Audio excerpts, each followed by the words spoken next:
All right. Good morning, everyone, and a warm welcome to today's virtual info session with Accessibility Services. My name is Clara, and I'm so glad you could join us today. We're really excited to have you here. So, this session is designed to help you make the most of the support available for you through accessibility services, from understanding how to register with their office to learning about the various academic accommodations and resources that can support your success as a student. We're also very fortunate to have a special guest joining us today, Lauren, who is the accessibility counselor or educator here at York University. She brings valuable insight and experience, and I'm confident you'll find this session both informative and helpful. Feel free to use the chat at any time for any questions that come up during the presentation, and we'll do our best to address them during the Q&A portion at the end. Before we begin, we have a quick survey to help us get to know you a little bit better. I'll now pass it over to my colleague Ahmed. Hello, everyone. I hope you're all doing well. So we're going to get started with a little Menti session. So you can go ahead and go to menti.com. And once you go onto that website, you can use the code 55625623 to join this room. Once you're there, please either hit the thumbs up button in the Menti or let us know in the chat. And once everyone's in, we can get started with the icebreaker.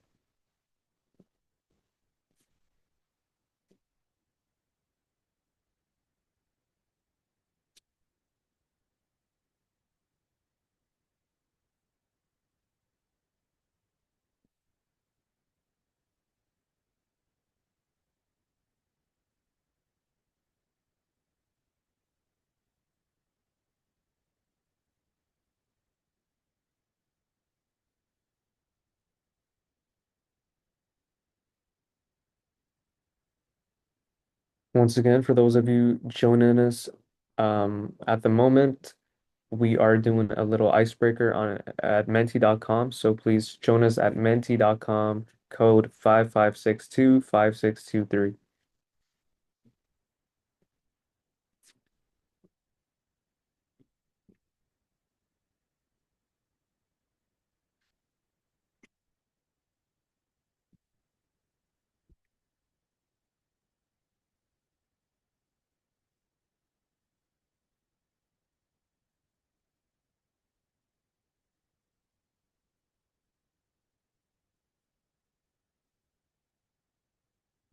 All right, so we're gonna get started with the Menti now.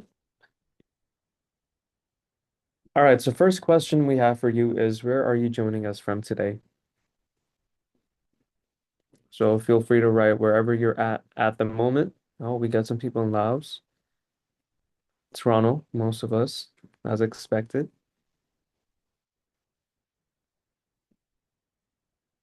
Mississauga, okay.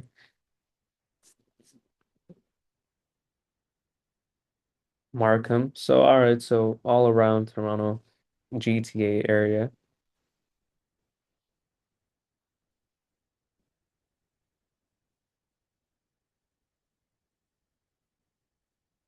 So it seems that most of us, with a few exceptions, are residing close by.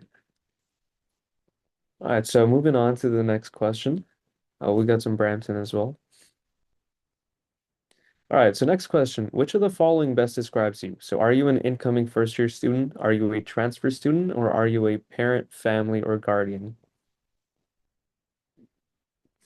So as expected, most of us are incoming first year students. We do have some transfer students as well.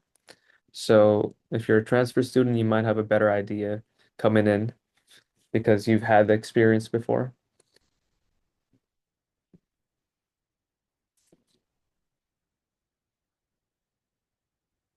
All right, yeah. So most of us first year students. Moving on to the next question.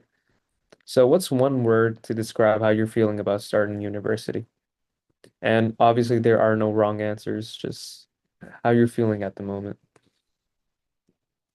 Thrilled. So that's a good one. And nervous. Those are nervous is one of the most common ones we get, and it's a completely valid feeling to get going into university. You're going into a whole new world, whole new set of rules. So obviously anxious, being nervous, completely normal. We got very excited on one side and we got very scared on the other. Again, completely valid. You can be on either end. Optimistic, that's very good. Frightening. We got very excited, overwhelmed. Yes, that is also completely valid. It is very overwhelming. You're going into like a whole new lifestyle, right? You're basically becoming an adult. You're sort of responsible for yourself, and there's no teachers chasing you like high school. But yeah, so it seems like we're a little split between excited and nervous, and that's usually how it ends up being going into university. All right, so at the moment, those are all the questions we have for you. Thank you for sharing, and we are so glad that you're here joining this session today. So the session will begin shortly. In the meantime, feel free to get comfy, grab a drink, and say hi in the chat. Thank you.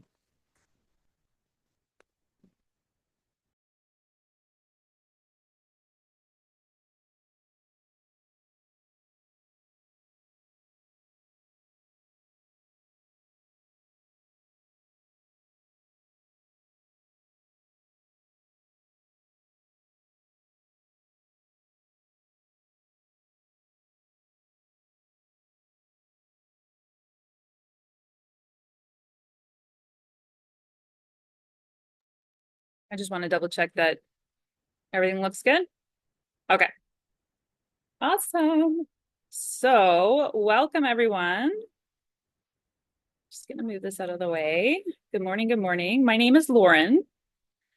And I am the education specialist within Student Accessibility Services. I was an accessibility counselor for the last 7.5 years, and my job is waiting for me to go back to that. I'm just currently covering a mat leave for my dear friend Eugenie, who's just had a baby girl. So for the next year and a bit, I'm going to be in this role as the education specialist.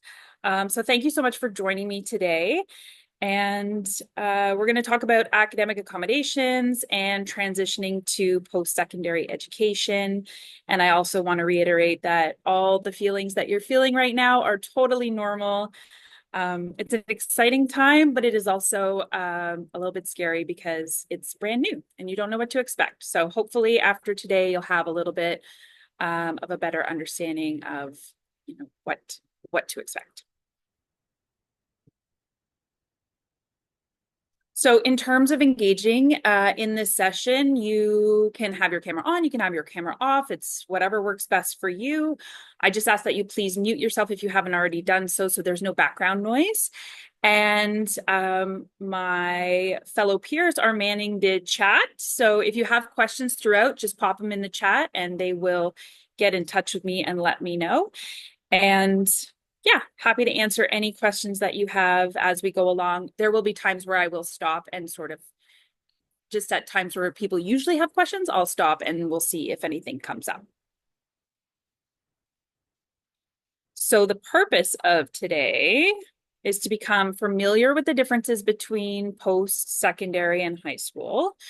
We want to develop or even increase your understanding of academic accommodations and the supports that are available to you here at York.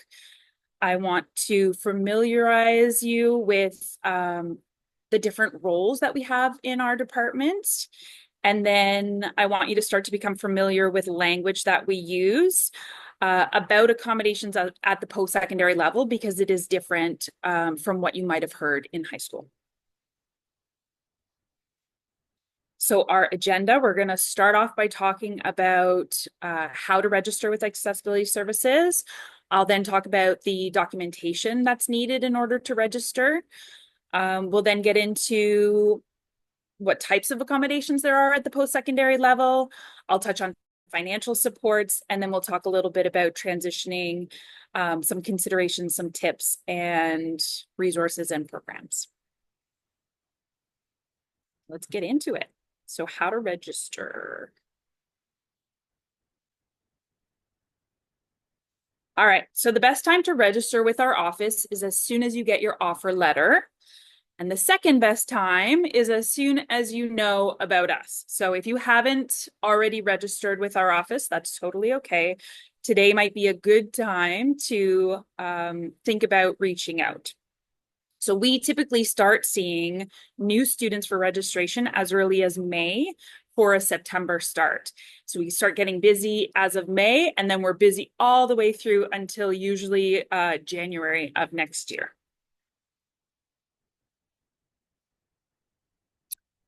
So there's an amazing transition resource guide that I want to bring to your attention. It's a comprehensive online resource that's designed to assist Ontario students with disabilities and their families as they prepare to transition into post-secondary education. It was developed by the Regional Assessment and Resource Center, and you're going to hear that name come up again in a little bit later. And they operate out of Queen's University.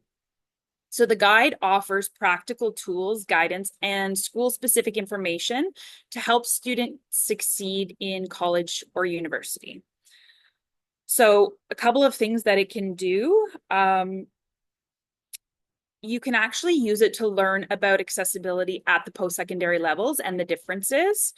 You can use it to plan out your journey from beginning to end. And they also have a free post-secondary prep course on their website. So for those of you that are feeling a little nervous and you're not sure if you're ready, I would highly encourage you to check out that prep course. All right, so with regards to registering with accessibility services at York, you need first to navigate to our website. Once you get to our website, you're going to see a tab that says how to register. That's where this information is that's on the screen. So there are three steps to registering with SAS. The first is to collect any medical documentation or psychological documentation that you have, and we'll get into what that should look like shortly. The second is to upload that medical documentation and fill out a very short registration questionnaire. And then step 3 is to check your email for an invitation inviting you to meet with an accessibility counselor. So if you complete those 3 steps, you will hear from our office within 5 business days. Doesn't mean you'll meet with a counselor in 5 business days. As I said, it's a very busy time of year, and I believe right now we're booking into September already. But you'll definitely hear from someone right away, and they'll get you scheduled. We try to simplify the process as much as possible for students, as we know that registration can be a bit overwhelming, especially when everything is so new and you have a lot going on and you're getting emails from everywhere. So it's pretty straightforward, the 3 steps. Does anybody have any questions about those 3 steps before we get into documentation?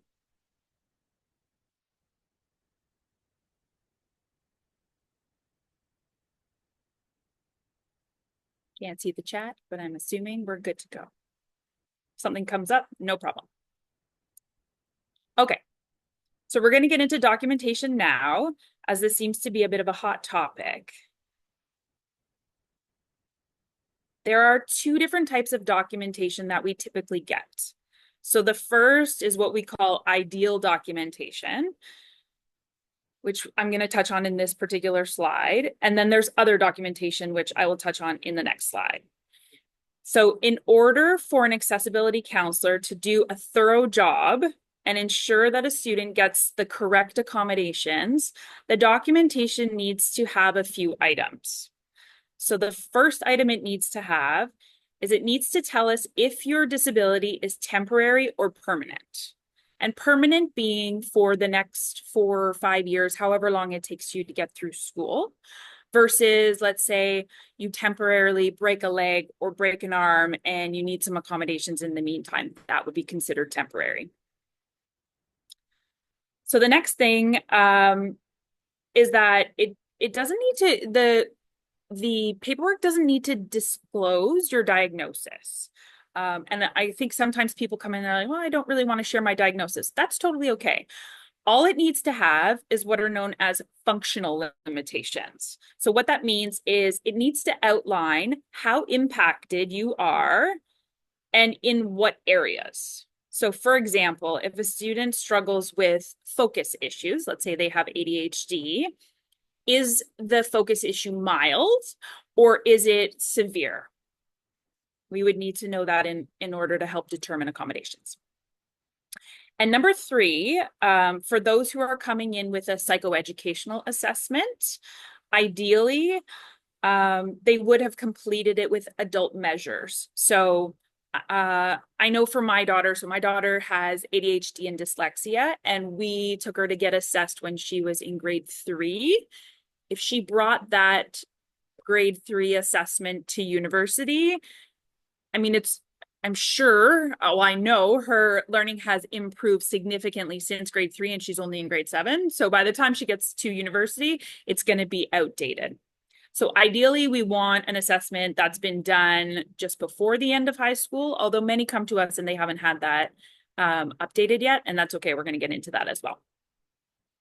So at the bottom of this slide is a link to our registration documentation, which explains the type of documentation that is required in order to register with York.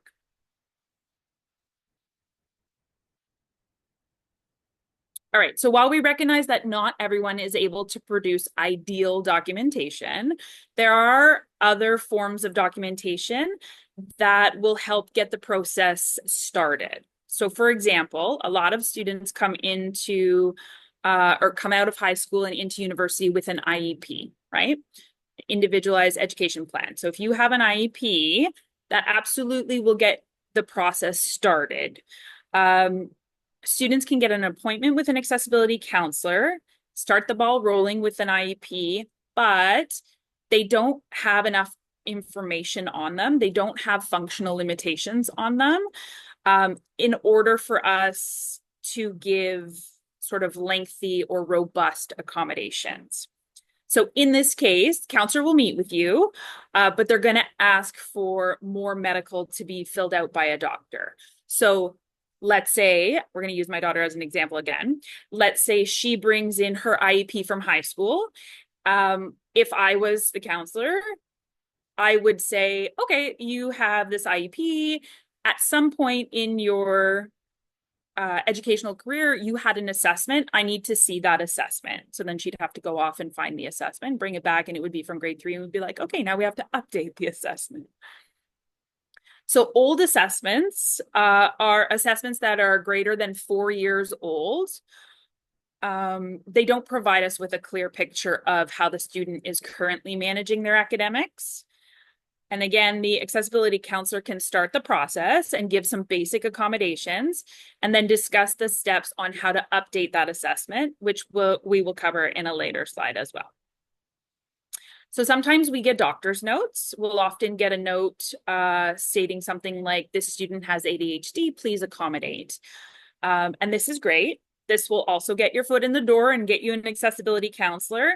But again, no functional limitations. We don't know how the student is impacted by their ADHD. So we're going to ask for further documentation. And we actually have a medical form that can be filled out by any doctor, any diagnosing doctor. So you could take it to your family doctor and they could fill it out.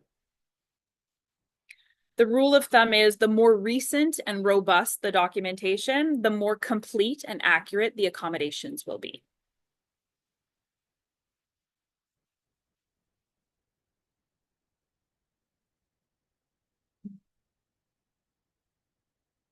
So students often wonder if we can help them get more documentation, as it seems to be a barrier for some. So we understand that. And the answer is yes, absolutely. We can help get additional or updated documentation. For example, those who are receiving OSAP, who previously completed a psychoeducational assessment, perhaps in elementary or middle school, we have a partnership with, and here's that name again, the Regional Assessment and Resource Center. So that center out of Queen's University. We have a partnership with them. And and they provide options for psychoeducational assessments for our students. So updating those psychoeducational assessments. For those that don't have a learning disability and do not need a full psychoeducational assessment, our medical form can be filled out by any diagnosing medical professional. Oftentimes, parents or students worry that they have to go to a specialist, and it takes forever to wait for a specialist, and they charge a lot of money. You don't need to go to a specialist. If your family doctor is familiar with your disability, then they can fill out the form on your behalf. And sometimes, if you don't have a family doctor, as we know that that is an issue in Ontario, we will even take medical documentation from a walk-in doctor. And there is a clinic on campus called Apple Tree Medical Center, and they see our students occasionally. There is a fee to have the form filled out, but they'll ask you to come a couple of times so they can build a little bit of rapport and get to know you, and then they will fill out the form. We also have partnerships with individuals on campus who help with some assessments and screening, although there's some criteria for those. So it's not as easy to send students to them, but we will do our best to try and find a way to help in whatever way we can. Are there any questions coming up around documentation before we get into sort of types of accommodations that students can have?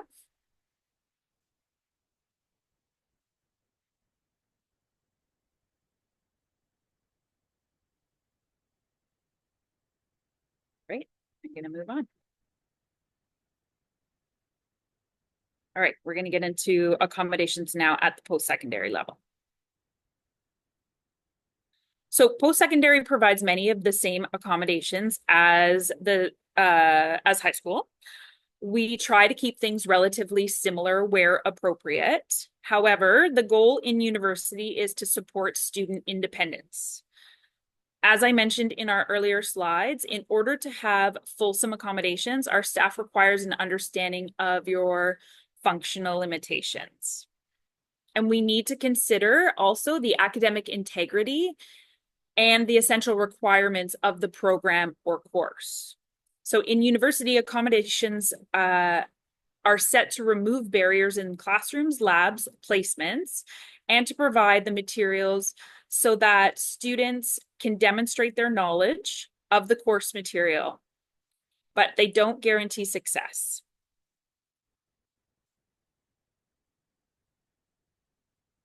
Some common examples of accommodations may include anywhere from 17 to 25% extra time to a maximum of about 50% extra time for testing, flexible deadlines, a quiet space to write exams, either in an individual room or with a smaller group of students, sometimes 25 or less.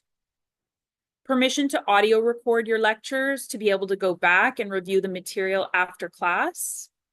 The use of verbatim note-taking technology for our deaf and hard of hearing community. And the use of assistive technology and computers for tests and exams. So the link at the bottom of this slide is from Toronto Metropolitan University, and they've actually created a wonderful accommodation guide that breaks down different accommodations and how they work in university. I highly recommend that you check it out. It's really informative and very insightful.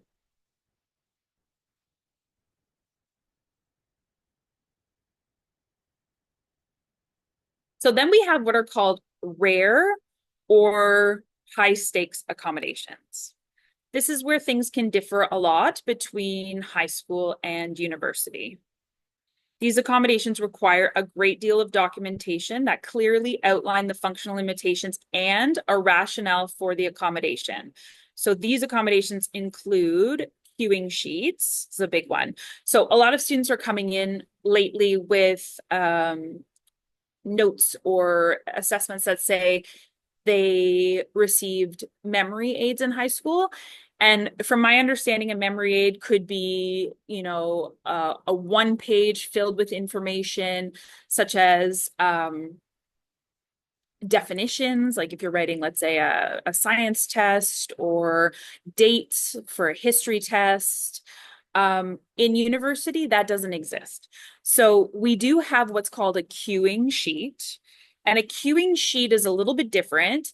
It is meant for somebody who struggles with their memory, but demonstrates on their psychoeducational assessment that their recall score improves their memory. And what it is it's a page full of symbols. So the symbols are meant to trigger your memory. So let's say I were to create this queuing sheet, which actually takes a lot of work, and then I dropped it on the way to the exam. If somebody else picked it up, they would have no idea what it was for because there are no words on it, there are no definitions on it. It's just little symbols to trigger the brain. So queuing sheets require a significant impact on memory and not working memory, typically available for students who have a learning disability impacting their recall or a significant brain injury impacting their memory. We see that as well. So if you have a psychoeducational assessment and your memory is below the 16th percentile, that is where we would look at seeing if a queuing sheet would make sense for you. Another high stakes accommodation is double time. We are also noticing that a lot of students are coming in from high school and they're saying to us, well, I had double time, or even I had unlimited time to write an exam. That's also not very common in university. So double time would be offered to students with significant comorbid disabilities or physical medical disabilities that require time for rest, or where motor skills might be impacted. What we do typically is we're going to often try to explore another type of accommodation, because the exams in high school might have been an hour at most or the length of a class. In university, an exam could be 3 hours, and sitting for 6 hours is incredibly difficult for students. So sometimes we look at maybe breaking it up over smaller portions of a time as opposed to somebody sitting for a 6 hour exam.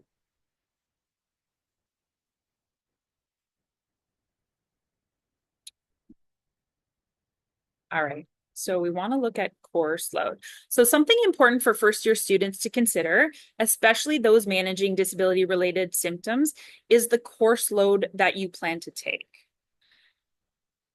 Students are often pushed to enroll in 5 courses a semester because that's considered a full schedule. But this can be incredibly overwhelming, especially as you're transitioning from high school. It's a bit jarring.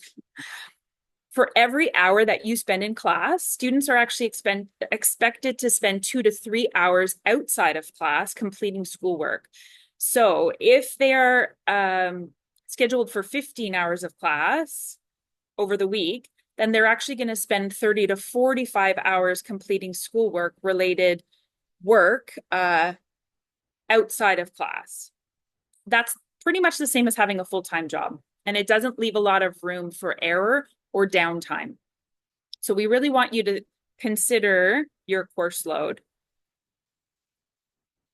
Now you might be wondering, okay, Lauren, what could I possibly be doing for 40 hours a week that is related to class? But here's a list of everything that you're going to have to do. So preparing for class, studying, reading, planning and writing papers, completing labs and lab reports, corresponding with fellow classmates, applying for alt exams. If you are registered with us, that's a little bit of an extra step we'll talk about. And then meeting with your professors. So this slide is a visual representation of what students think their courses look like when they first get their schedules. It's fairly empty, only classes and tutorials on Mondays, Wednesdays, and Fridays. It looks like, you're going to have plenty of free time to hang out with friends and enjoy campus life. However, when this is actually more realistic once you start plugging in everything that needs to get done.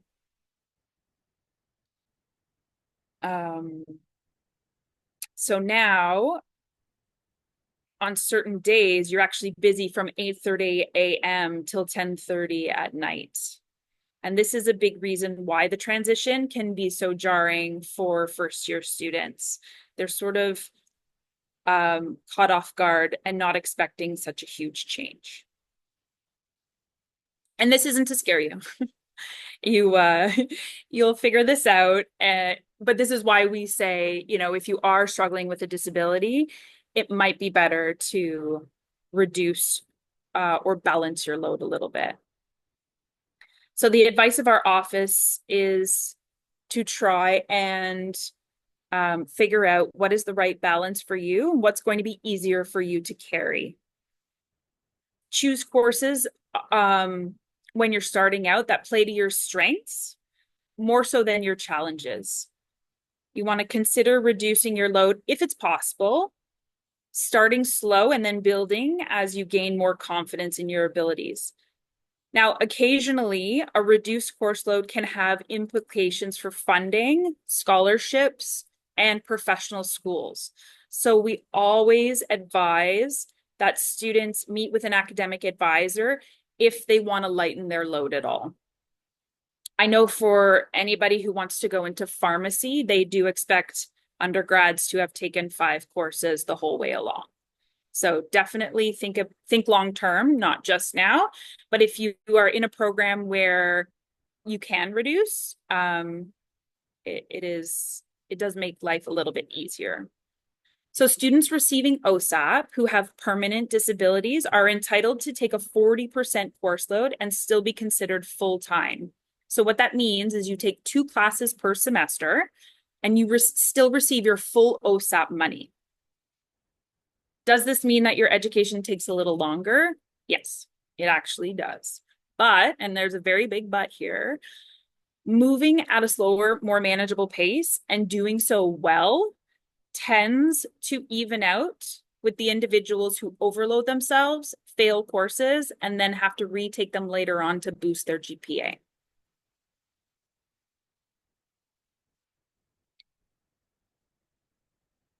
Any questions popping up that I should be aware of?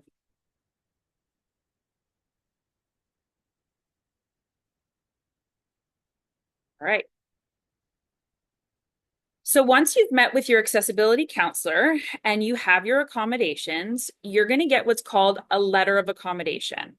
So it's not an IEP, that's a high school term, but it's called a letter of accommodation. And the letter is then sent through our portal. So we have an online portal where you would go into, and you are actually going to directly send that letter through the portal to your professors at the beginning of every term. So every time you start a new class with your professor, you're going to send them a new letter.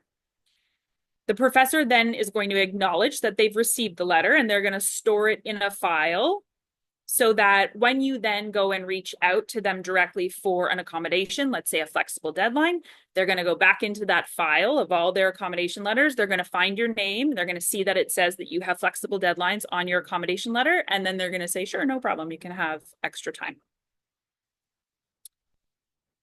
When it comes to exams at York, I think they're getting less and less, but online exams are all accommodated directly by the professor. So if you have, let's say, 25% extra time for an exam and you're writing an online exam, your professor goes into the system and they just add 25% extra to however they're testing you. If you are in person, it's a little bit different. You have to go through the process of registering for each one of your exams. So that's why on that list earlier where I said things that will take you a long time to do, one of them is registering your exams. So it's kind of like going out for a nice fancy dinner. You need to create a reservation. You have to do that for any in-person exam. You have to create a reservation. And your accessibility counselor will walk you through how to do this. And we also have a ton of support. We have this fall, we're going to have 6 peer mentors that will be able to help students, brand new students, figure all this out, right? Because it's a lot. But if you struggle at all and you need somebody to walk you through it, we have people that can help.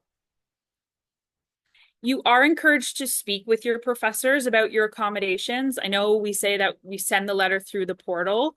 It's always good to sort of introduce yourself and explain that you've sent a letter just to make that bond. Um, and if you ever have a problem or, there's something written in your letter that your professor is not willing to accommodate you for, that's where you're going to reach out to your accessibility counselor. They are there to advocate for you and they will sort of help figure out why the professor is not being accommodating. And that doesn't happen very often. So again, I don't want to scare you.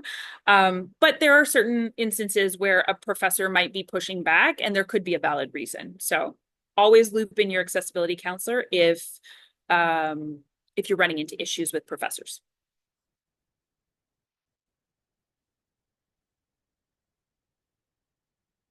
All right, so we offer other supports through our office. They include note sharing and taking, software support. So we are currently trialing a program called JamWorks that is pretty incredible. It audio records lectures and can take all the information, synthesize it, help you study. It creates flashcards. It's a really, really, really neat piece of software. So right now we are trialing that with our deaf and hard of hearing population. And if it goes well, we are looking to roll it out to any students that need note taking or note sharing support. We also offer and organize ASL interpreters through our office for any deaf students, attendant care. York has a program called Van Go, which is a transportation service that's operated on campus. As you can probably tell, if you have been to campus already, it is a very large space. So if you have any sort of mobility issue and you're worried about getting from one place to another, Van Go can help. They can pick you up in front of one building and drive you all the way across campus and drop you off in front of your next class. So that can be really, really helpful for students that need that kind of support. We also have a partnership with library accessibility services. So if students need Braille, PDF formats of their textbooks, anything related to that, the library is very, very helpful. We offer specialized chairs and tables for students who require them. And then obviously we make sure that classrooms are accessible for those that need them as well. I'm going to pause again and ask if there are any accommodation questions that are popping up before we tackle financial support.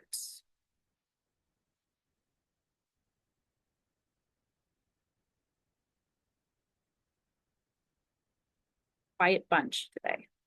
That's okay. Oh, yes, go ahead. We have a raised hand. You want to unmute and... Oh, the hand's gone. Sorry, I just had a Oh, question about yeah. alt exams. I Yes, know go you ahead. mentioned that you would come back to it. I'm just wondering what they are. Okay, so alternative exams, my apologies. Alternative exams is where our students write their exams. So any student that requires an accommodation, they don't write in their class with their fellow students. They actually write in a separate space because what's happening in class is it's just if the exam is an hour long, then the teachers and the students show up for an hour and then they leave. So let's say you were to need an hour and a half, you need to write in what's called our alternate exam center. And that's where I was mentioning about needing to reserve your space. Does that help? Yeah, thank you. You're very welcome. All right.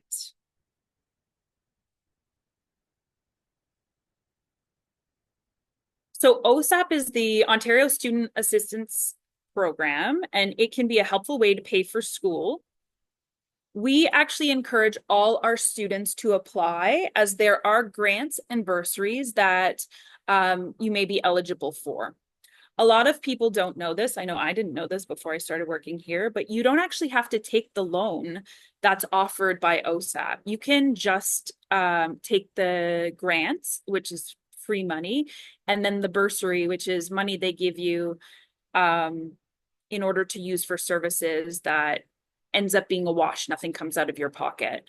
So if you haven't already done so, you need to, or you need to be, what's the word? They need to be able to determine that you are,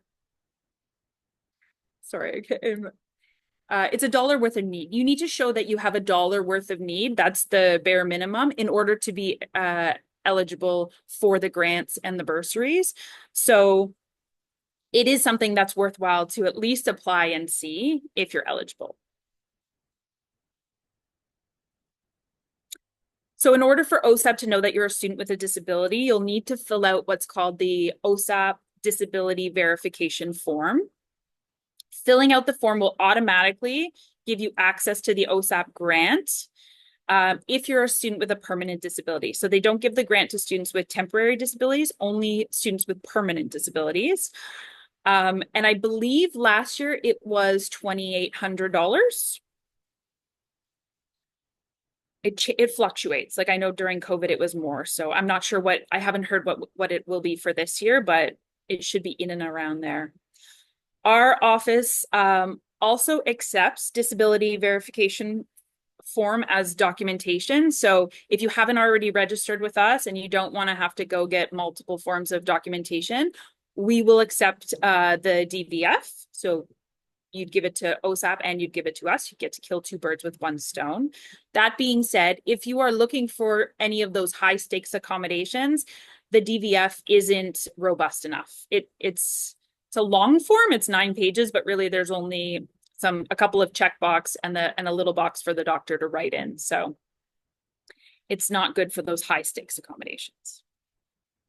And just so that you know, each year the disability verification form is updated. So the best thing to do is to visit the forms page on OSAP to find this year's version.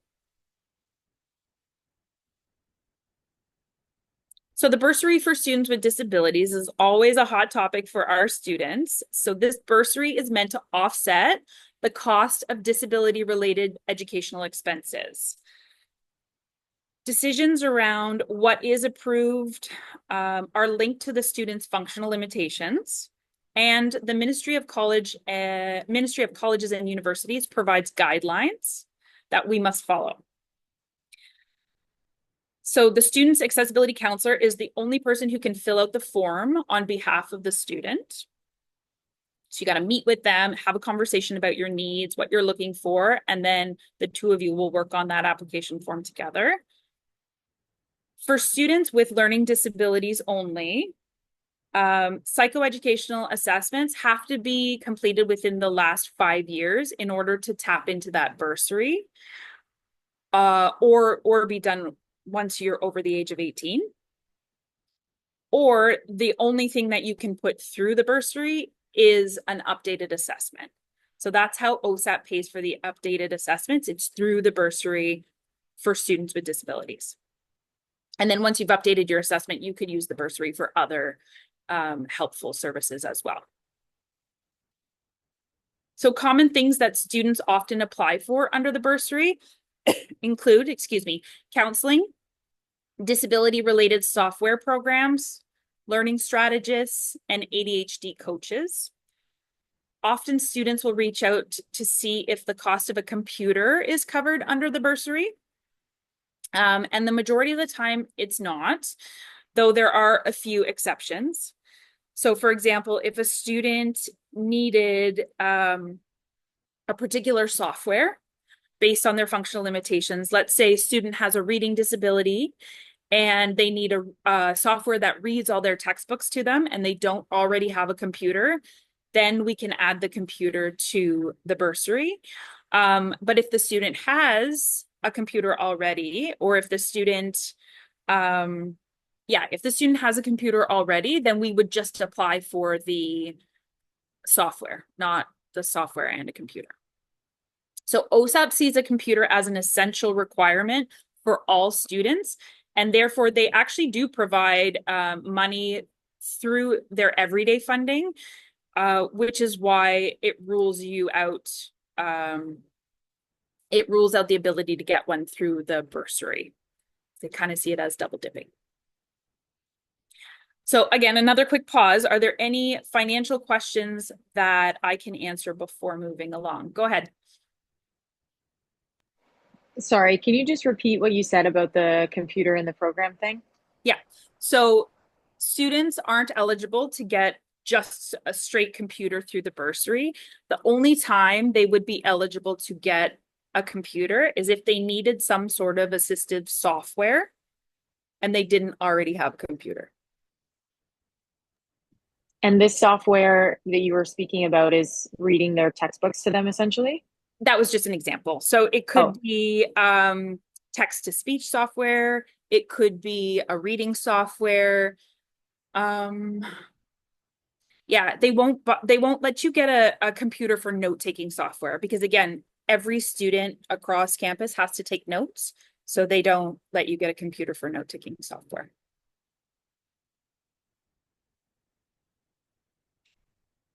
All right. thank you. You're very welcome.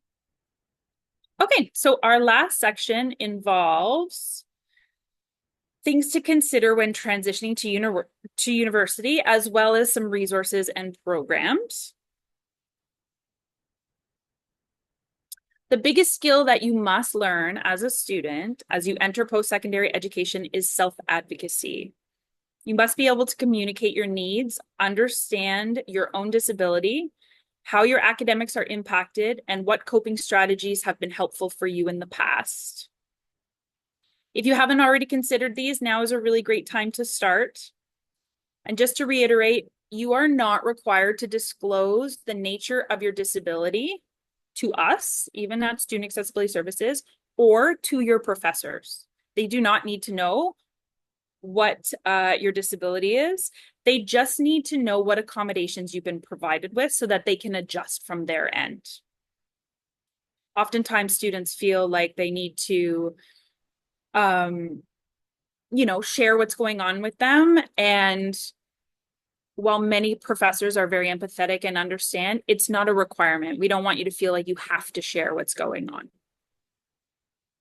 So at the bottom of this slide is a link to the transition resource guide again, and it has a great section on advocacy and disclosure. So if you're worried about what do I say, what don't I say, I would highly recommend you check out the transition resource guide. And I'm happy to share the slides with the event staff if anybody is interested in a copy of this workshop.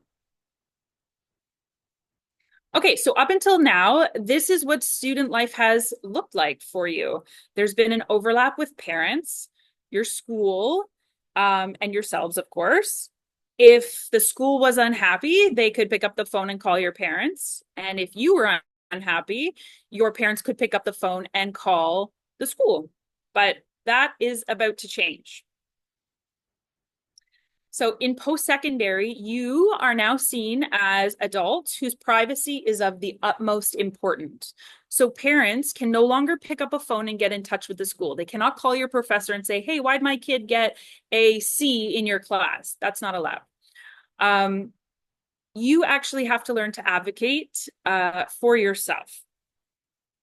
If you look at the infographic on the slide, you'll see that it is your responsibility to reach out to accessibility services. So I'm going to talk about us in particular. So each counselor has about 400 plus students on their caseload.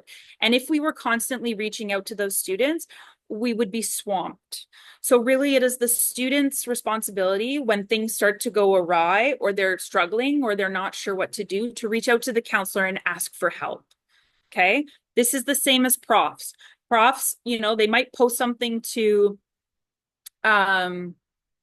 e-class, a general message to students, but they're not reaching out to individual students to say, hey, how's it going? You didn't get this assignment in. Can you get it to me by Friday?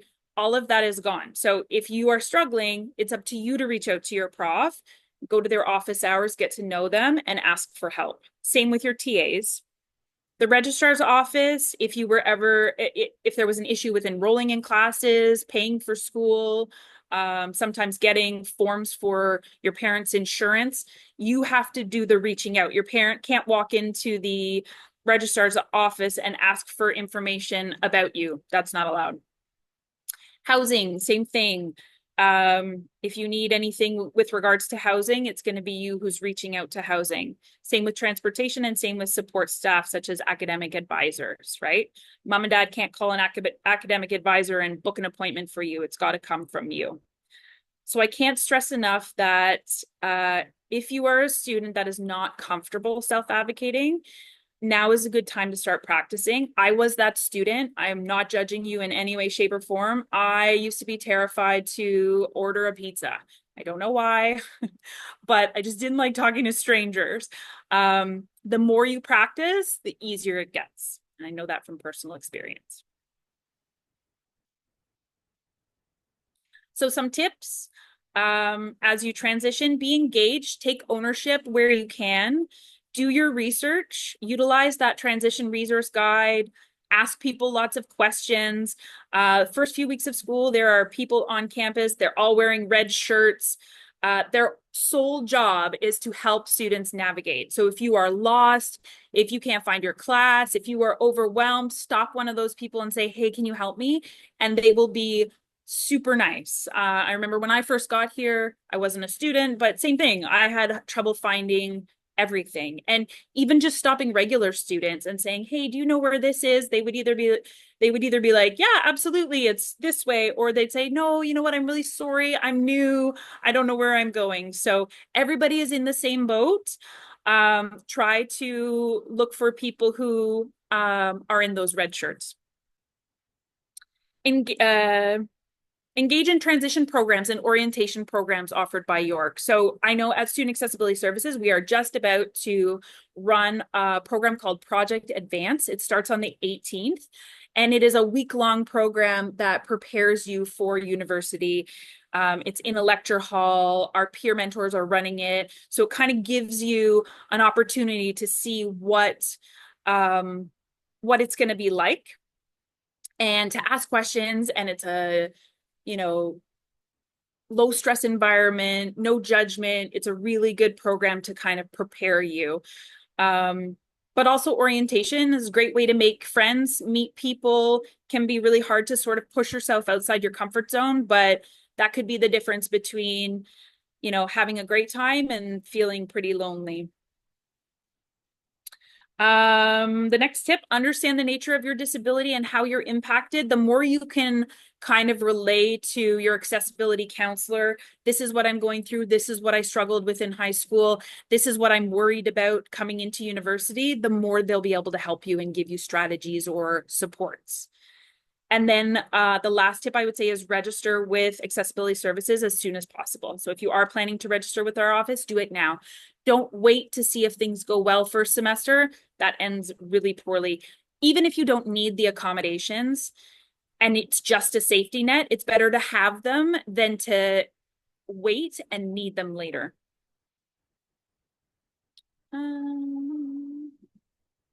So some campus supports that you should be aware of. The Writing Center can really help with skills development if you're struggling writing your essays. Campus libraries have research and workshops. The Career Center is amazing, wonderful group of women. They work with students from first year all the way up to 2 years after you graduate to help you find work. If you start your program and you're like, I think I picked the wrong program, this is not for me, go to the Career Center. They will help you figure out what to do next, what what would be more engaging for you. And then of course there's personal counseling. So student counseling, health and well-being is what they're called. And they are free for all students. They offer therapy and support. I spoke about it too early. Okay, so 2 transition programs. I just spoke about Project Advance. That's through our office. The other one is the Eyes on PSE, post-secondary education, or post-secondary education prep course. That is through the transition guide that I linked at the beginning. It's free. It's work at your own pace. You do it from home. You don't have to physically go anywhere. So if you are a little bit nervous, that's another prep course that I would highly suggest for you. And that's it for me. So does anybody have questions that I can answer? Go ahead. I had a few questions that were just kind of scattered throughout the chat. Sure. So I already have my family doctor can't really fill out the form accurately, and I've been working with a social worker for the last year and a bit. And I understand that the York forms don't allow for that specific healthcare provider to complete the forms, but That's I'm right. trying to get registered with you guys, and I Okay. can't I have an upcoming assessment that's going to happen with a different healthcare provider, like a Okay. psychoeducational one. Okay. So how do I get registered with you guys just to like get my foot in the door and get a meeting set up with someone in anticipation of having this form completed? Because trying to do that on their website when I'm filling out this questionnaire, it's asking for the documentation up front, but I can't provide that yet. Okay. So take our medical form to your doctor, and there is a spot on it that says is being assessed. That's all they have to check off. You're being assessed on this date. Okay. It's And going to then be, yeah, go ahead. Sorry. I was just going to say, and whatever info, like I did that. I have my form with me from my family doctor, but it's not accurate the way that she filled it out. The information can be updated later on. That's fine. Oh yeah, absolutely. It can be updated yearly, however, whenever anything changes, it can be updated. Yeah. Okay. And then I'm scrolling, pardon me. So Were the there R were there tons of questions in the chat? Somebody was supposed to be reading them out for me. Oh, I threw a bunch in there. But anyway, Oh no. that's okay. The RARC website that you provided. So when I'm going through like looking at their psychoeducational assessment, because the one that this I don't know if anybody else is in this boat, but I had to find a place that would do it on my own and they charge quite a bit. So the RARC site is much more affordable, but it details requiring a referral from an accessibility services advisor from your school That's in the right. first place. So how do we obtain this? Is the path like get registered with you guys first and then because I'm kind of concerned about starting my school year in September and needing what I believe to be like, uh, anyway, needing help, like taking Yeah. notes and stuff like that. And Yeah. then kind of missing the boat on having that provided for me in the first month, which is pretty crucial. Like I'm a transfer and mature student. Like it's my first time back in school. I'm 34. So like Okay. I want to make sure that I have what I need to get started. And I'm concerned about starting the year and not having that.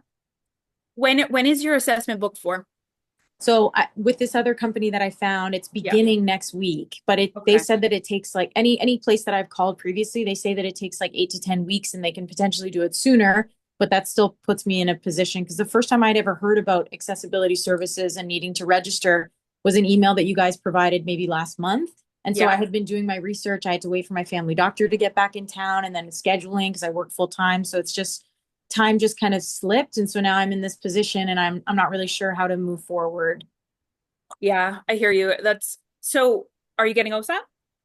I have OSAP, but I don't qualify for the extra aids that they provide for students with long-term disabilities until I've completed their form, but I can't complete the form until I do the assessment and so Yeah. yeah. I think there is a way, like, so let's say you were to go pay out of pocket, and I Yep. know it's a fortune because I have a family member who works at, I'm fine to do that. Like that was what I was prepared to do in the first okay. place and then get reimbursed. That's not a problem. Yeah, so I can't guarantee you would be reimbursed, but yes, there is an option to look into reimbursement. Yes. And so what I'm understanding then is I can use this form my family doctor filled out to register with you guys. Yep. And then as far as getting aids, as soon as the semester starts, am I just kind of shit out of luck or? It depends what your doctor wrote in your medical. If the doctor writes in the medical that there's something going on, yes, you could get certain accommodations, probably minimal accommodations because you're still being assessed. Mhm. Um, and then you could still go through RARC and not pay out of pocket. Right. Um, or Okay. you could pay out of pocket and then try to get reimbursed. Yeah, I'm okay to, okay. Okay. So I'm just gonna send what I have to you guys to get registered so I can I get an would. appointment with someone as soon as possible then. Yeah, and then just and explain all of this to that person, to the accessibility counselor, and Okay. they'll walk you through all your options. Okay. Sorry for monopolizing a bunch of No, time. no, Thank no, you. no, no. Absolutely. It's a great question. Thanks. I'm just looking through the chat. There were a few more questions Okay, left in the chat, and I compiled them together, so I'll just ask them now. sure. Go ahead. Okay, so a student asked, I am going to my doctor next week to get my form complete. So after that, will I be able to upload the documents? Is that fine to get accommodated? Yes, absolutely. Okay, great. Another question, this was from Beta. Can a walk-in clinic be acceptable? Sorry, I didn't hear that. Can a walk-in clinic be acceptable? So I guess like a letter from Yes. a walk-in Yeah, clinic. yeah. If they'll fill out the form, it is acceptable. Okay, great. Thank you. Beta also asked, do you know how expensive it might be for a doctor to fill out the form? As in, is there a range that doctors normally charge? I think every doctor is different. If you have a family doctor, sometimes it's only like $20, but I think Apple Tree used to be 50. I think they've raised it. So the one that's at York, I think it's above 50 now. Below 100, above 50. It is quite expensive, but they will fill it out. Okay, great. And the last question, also from Beta, do you think the OSAP form would be cheaper for a doctor to fill out? Would it be shorter and simpler? Yes. I don't think it would be cheaper. A form is a form, right? So I don't think it would be cheaper, but it would be better than paying for multiple forms to be filled out. Okay, great. Those were the questions that were left in the chat. Thank you so much for answering them. Awesome. Okay, great.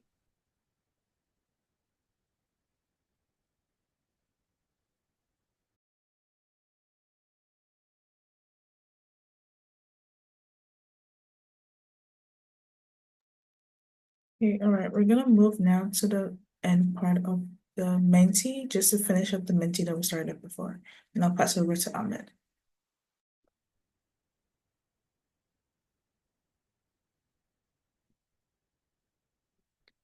All right, so going back to the Menti that we were doing in the beginning, it's going to be the same code, 55625623. So if you're still in the Menti, that's perfect. If I don't know, if you deleted the page, I guess you can go back and just join the Menti real quick. We'll wait like a minute or two to see if everyone's able to join.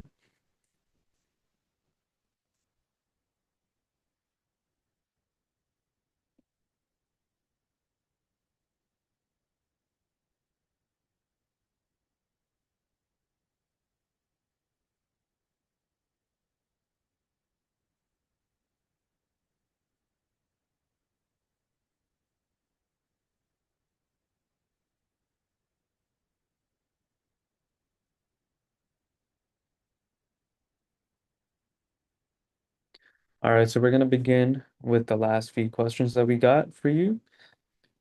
So, firstly, we'd love your feedback on the event. Um,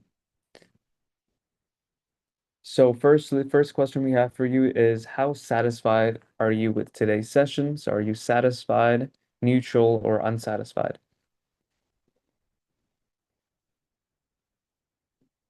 All right, so it seems like most, or if not all of us, were satisfied with today's session. Thanks to Lauren. All right, so let's move on to the next question.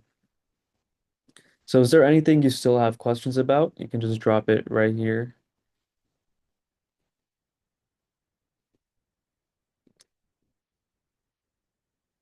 So this will sort of be an indication for us to kind of know what we can cover for the next sessions. So we got one no.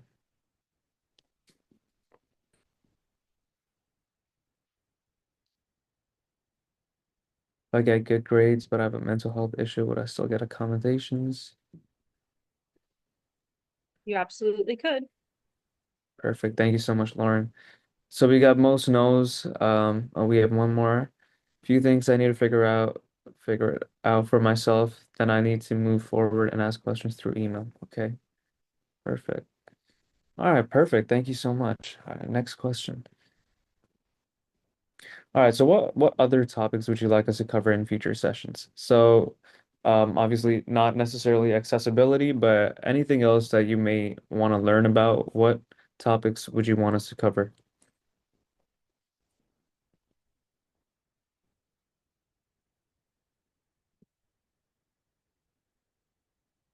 Working on campus. Okay, so work study.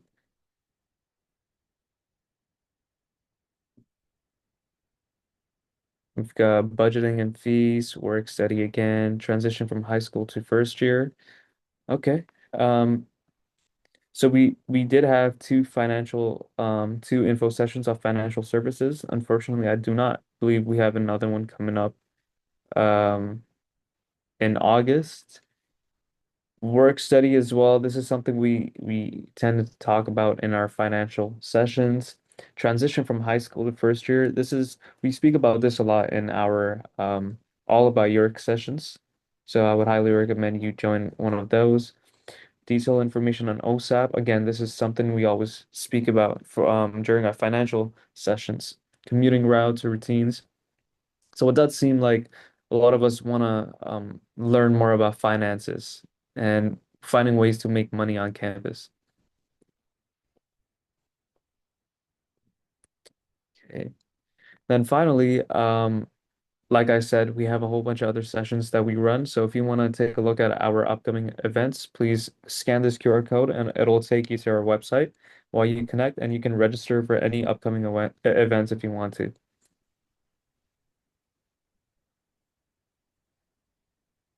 Awesome. Thank you, Ahmed, for the mentee. So this concludes our virtual info session. A heartfelt thank you to our guest speaker, Lauren, for such an insightful and informative presentation on accessibility services. We truly appreciate the valuable knowledge you've shared with us today. And to the attendees, thank you as well behind the scenes for your support and contributions to this session. So we hope the session has provided greater clarity and confidence in navigating the services and supports available to you as a student. And if you have any follow-up questions or need further support, please do not hesitate to reach us. You can reach us at newstudent@yorku.ca. That will be linked in the chat. And we look forward to seeing you at our future events. Take care and have a wonderful rest of your day.